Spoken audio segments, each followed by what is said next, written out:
Turning to in-text citations for Chicago formatting. In-text citations are accounted for with superscripted footnotes or endnotes. Just going to use the example of the two most common word processors. In Microsoft Word or Apple Pages, these are inserted via the Insert menu, which is found at the top. So we'll look at how to do that.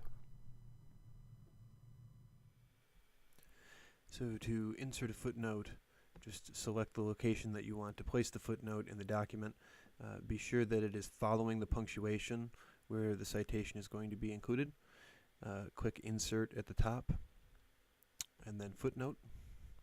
And you want the footnote to be at the bottom of the page. The default settings are fine. Click Insert, and you'll see that it will bring you down to the bottom of the page where you type your citation.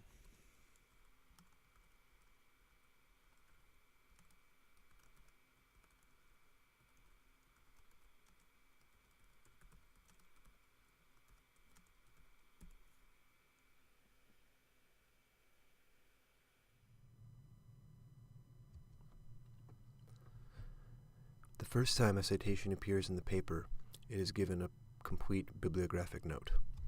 So the first time that this source was cited inside of the paper would receive a note that looks like this, which is similar to the examples that we've already looked at.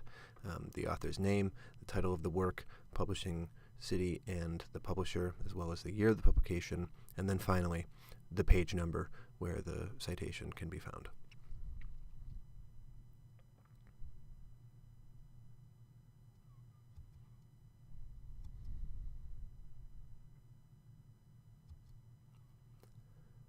Subsequent citations are numbered sequentially and are given shortened entries.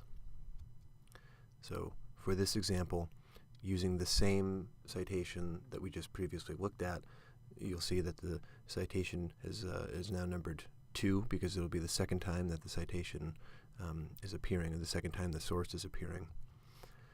These shortened entries are used to make referencing much easier on the reader. And they usually comprise the author's last name and a keyword version of the source title in 4 or fewer words. So in the example, we have the author's last name, then we have just one keyword of the title, which makes it obvious which work we're referencing, and then finally the page number. Chicago also allows for the use of cross-referenced examples.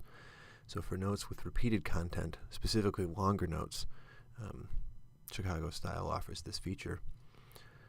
So in this example, we have Foucault's The Means of Correct Training, and in the reference directly below, we see that it is simply referring to the reference above. This would be used if two separate pieces of information are being used from the same source and the same page. It would just refer the reader back to that original source.